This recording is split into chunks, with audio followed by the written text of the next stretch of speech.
এক সময় দেখা যায় যে ছবি উঠেছি কিন্তু পাশে অন্য একটা অবজেক্ট দেখা যাচ্ছে, একটি মানুষ দাঁড়িয়ে আছে, সেজন্য ছবিটা খারাপ দেখা যাচ্ছে। পাশে যে অতিরিক্ত মানুষ দাঁড়িয়ে আছে বা যানবাহন আছে সেগুলো কিভাবে রিমুভ করবেন তার বিস্তারিত আলোচনা থাকবে আজকের ভিডিওতে। আসসালামু আলাইকুম রহমতুল্লাহ। প্রথমে চলে এসেছি ক্রোম বাজারে আপনি ক্লিক করুন। এখানে সার্চ বারে লিখুন magicstudio.com। magicstudio.com, এই যে দেখতে পাচ্ছেন ম্যাজিক স্টুডিও, এই ম্যাজিক স্টুডিওর উপরে আপনি ক্লিক করুন। এরপর দেখতে পাচ্ছেন যে স্টার্ট নাও ফর ফ্রিতে আপনি ক্লিক করুন।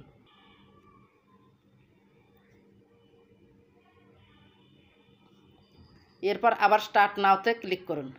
এরপর দেখতে পাচ্ছেন আনলক দ্য ফুল এক্সপিরিয়েন্স। এখানে যে কোনো একটা ইমেল দিয়ে অথবা কন্টিনিউ উইথ গুগল দিয়ে সাইন আপ করে নেবেন। কন্টিনিউ উইথ গুগলে আমি ক্লিক করলাম। এরপর এখান থেকে যে কোনো একটা ইমেল দিয়ে আপনি সাইন আপ করে নিন। আমি একটা করে নিলাম। আমরা প্রো নেব না, তাই ক্রস চিহ্নতে কেটে দিলাম। এরপর দেখতে পাচ্ছেন যে নিচে প্লাস আইকন রয়েছে, প্লাস আইকনে আপনি ক্লিক করুন। এরপর আপনাকে ফাইলসে নিয়ে যাবে, ফাইলসে চলে যান। এরপর আপনার ছবি যেখানে আছে সেখান থেকে আপনি ছবিটা সিলেক্ট করে নিন। আমি একটা ছবি এখান থেকে সিলেক্ট করে নিলাম। এরপর এই যে ছবিতে দেখতে পাচ্ছেন বাম পাশে কিন্তু কিছু লোক দেখা যাচ্ছে, আমি এই লোকগুলা রাখতে চাচ্ছি না, একদম ক্লিয়ার চাচ্ছি ছবিটার আশেপাশে কোনো ছবি থাকবে না, শুধু আমার ছবি থাকবে। নিচে দেখতে পাচ্ছেন ম্যাজিক ইরেজার, প্রোতে ক্লিক করবেন না, এই ম্যাজিক ইরেজারে আপনি ক্লিক করুন। এরপর দেখতে পাচ্ছেন এই যে সাদা অংশ, এই সাদা অংশতে হাত দিন। এরপর হচ্ছে এই অংশের উপর আপনি হাত দিন, এই যে এভাবে হাত দিন, এই যে হাত দিলেন। কিন্তু তারপরে যদি আপনার ভুল হয় যে এটা সিলেক্ট করা আপনার ভুল হয়েছে, ক্যান্সেলে চাপ দিলে কিন্তু এই যে এটা ওকে হয়ে গেল।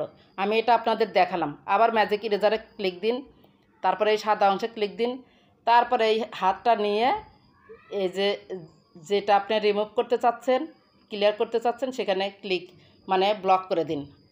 এরপর হচ্ছে ইরেজ, এই ইরেজে নিচে ইরেজে ক্লিক দিন। এই যে প্রসেসিং হচ্ছে, এই দেখুন কি মজার একটা এডিটিং। ভালো লাগলে অবশ্যই লাইক করবেন, কমেন্ট করবেন। এই যে দেখুন এটা কিন্তু একদম রিমুভ হয়ে গেল, ক্লিয়ার। তারপর ডান অপশানে আপনি ক্লিক দিন। এরপর উপরে দেখতে পাচ্ছেন ডাউনলোড অপশনে ক্লিক করলেই ছবিটা আপনার হচ্ছে গ্যালারিতে চলে যাবে। আপনি প্রোতে ক্লিক করবেন না, এই যে ফ্রি ডাউনলোড নিচে আছে, ফ্রি ডাউনলোড, এই ডাউনলোড অ্যাট নাও রেজুলেশন, যে রেজুলেশন আছে সেই রেজুলেশনেই রাখবেন, চেঞ্জ করতে যাবেন না, চেঞ্জ করলে প্রো হয়ে যাবে। Download at low resolution, free download, এর নিচে ক্লিক দিন। এটা গ্যালারিতে চলে যাবে, অলরেডি গ্যালারিতে চলে গিয়েছে।